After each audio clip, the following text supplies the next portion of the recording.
ಅಲ್ಲಿ ಎರಡನೇ ಅತಿ ಎತ್ತರದ ಶಿಖರವಾಗಿದೆ. ಸೀತಾಳೆ ಪುಷ್ಪಗಳು, ಪ್ರಾಣಿಗಳು, ವೈವಿಧ್ಯತೆಯುಳ್ಳಂತಹ ಕಪ್ಪೆಗಳು ಹಾಗೂ ಕಾಳಿಂಗ ಸರ್ಪಗಳನ್ನ ಒಳಗೊಂಡಿದೆ. ಕೋಟೆ ಬೆಟ್ಟವು ಕರ್ನಾಟಕದ ಕೊಡಗು ಜಿಲ್ಲೆಯಲ್ಲಿರುವ ಒಂದು ಗಿರಿಯಾಗಿದೆ. 1620 ಮೀಟರ್ ಎತ್ತರದಲ್ಲಿದೆ. ಇದರ ಹೆಸರು ಕೋಟೆ ಬೆಟ್ಟ. ಚಾರಣ ಮಾಡುವಂಥವರಿಗೆ ಪ್ರಿಯವಾದಂತಹ ತಾಣವಾಗಿದೆ ಕೋಟೆ ಬೆಟ್ಟ. ಸುಂದರವಾದ ಕಾಫಿ ತೋಟಗಳು, ಹಸಿರು ಕಾಡುಗಳು ಮತ್ತು ಪಶ್ಚಿಮ ಘಟ್ಟಗಳ ಮನೋಹರ ದೃಶ್ಯಗಳನ್ನ ಒಳಗೊಂಡಿದೆ. 3 ವನ್ಯಜೀವಿ ಅಭಯಾರಣ್ಯಗಳು ಮತ್ತು 1 ರಾಷ್ಟ್ರೀಯ ಉದ್ಯಾನವನವನ್ನ ಹೊಂದಿದೆ.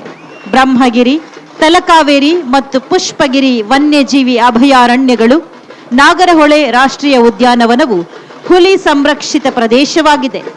ನಿತ್ಯ ಹರಿದ್ವರ್ಣದ ಮಳೆಕಾಡು ಮತ್ತು ಶೋಲಾ ಅರಣ್ಯಗಳನ್ನು ಹೊಂದಿರುವ ಈ ಪುಟ್ಟ ಜಿಲ್ಲೆಯಲ್ಲಿ ಅಬ್ಬಿ, ಇರ್ವು, ಚೀಲಾವರ, ಮಲ್ಲಳ್ಳಿ ಮುಂತಾದ ಸುಂದರ ಜಲಪಾತಗಳನ್ನು ಕಣ್ತುಂಬಿಕೊಳ್ಳಬಹುದಾಗಿದೆ. ಇತ್ತೀಚೆಗೆ ವಿಶೇಷವಾಗಿ ರಿವರ್ ರಾಫ್ಟಿಂಗ್ ಸಾಹಸಿ ಜಲಕ್ರೀಡೆ ಪ್ರವಾಸಿಗರನ್ನು ತನ್ನೆಡೆಗೆ ಕೈಬೀಸಿ ಕರೆಯುತ್ತಿದೆ. 53 ಪ್ರೇಕ್ಷಣೀಯ ಪ್ರವಾಸೋದ್ಯಮ ಸ್ಥಳಗಳನ್ನು ಹೊಂದಿದೆ ಕೊಡಗು ಜಿಲ್ಲೆ.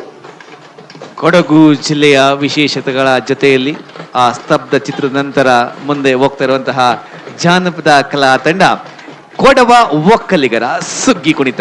ಶ್ರೀ ಕುಟ್ಟಪ್ಪ ಸುಗ್ಗಿ ಕುಣಿತ ಕಲಾ ತಂಡ ಕೊಡಗು ಜಿಲ್ಲೆ. ಸುಗ್ಗಿಯಲ್ಲಿ ಹಿಗ್ಗಿ ಕುಣಿಯುವಂತಹ ಜಾನಪದ ಕಲಾವಿದರು ಆ ರೈತರ ಬದುಕನ್ನ ತೋರಿಸುವಂತಹ ಪ್ರಯತ್ನ ಇಲ್ಲಾಗ್ತಾರೆ.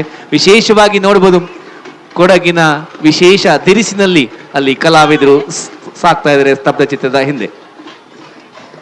ಮುಂದಿನ ಸ್ತಬ್ಧ ಚಿತ್ರ ಕರ್ನಾಟಕ ಸಾಬೂನು ಮತ್ತು ಮಾರ್ಜಕ ನಿಯಮಿತ ಅಭೂತಪೂರ್ವ ಸಾಧನೆ.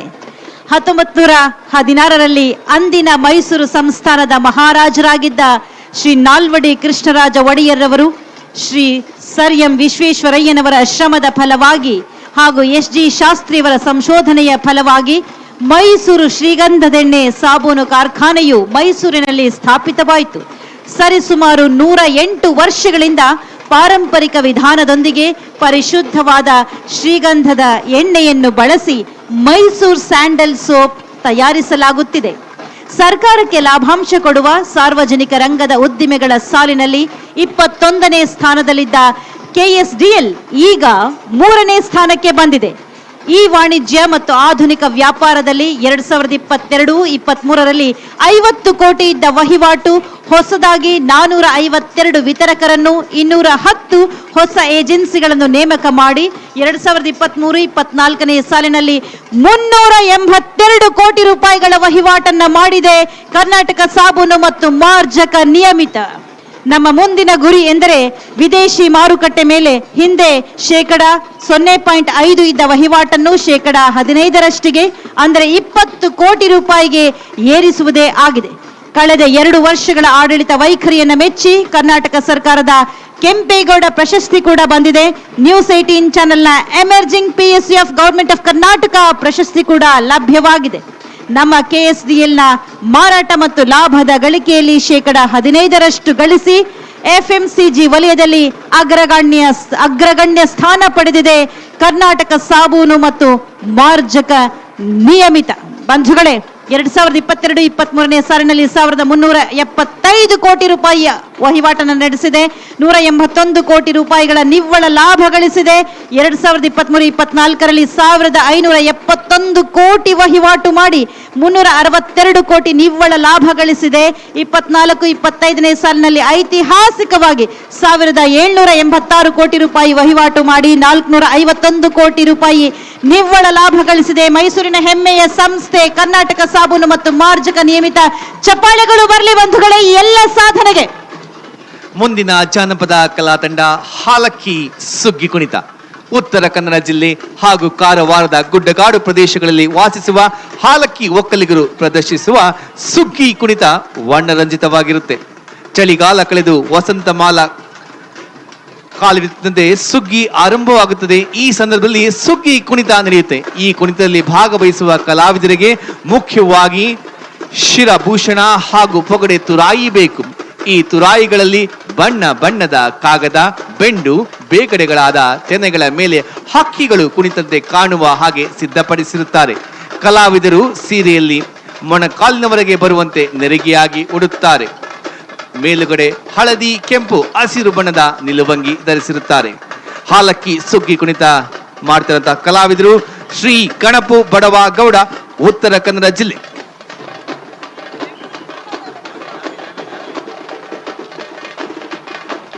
ಹಾವೇರಿಯ ಸ್ತಬ್ಧ ಚಿತ್ರ ಸಾಗುತ್ತಿದೆ. ಸ್ವಾತಂತ್ರ್ಯ ಹೋರಾಟಗಾರ ಹುತಾತ್ಮ ಮೈಲಾರ ಮಹದೇವಪ್ಪನವರು 8 ಜೂನ್ 1911ರಲ್ಲಿ ಹಾವೇರಿ ಜಿಲ್ಲೆಯ ಮೋಟೆಬೆನ್ನೂರಿನಲ್ಲಿ ಜನ್ಮ ತಾಳಿದ್ರು. ಸ್ವಾತಂತ್ರ್ಯ ಪಡೆಯುವ ಸಾಧನೆಯಲ್ಲಿ ತಮ್ಮ ಸರ್ವಸ್ವವನ್ನು ಅರ್ಪಿಸಿದ ದೇಶಭಕ್ತರ ಸಂಖ್ಯೆಯು ಅಸಂಖ್ಯ.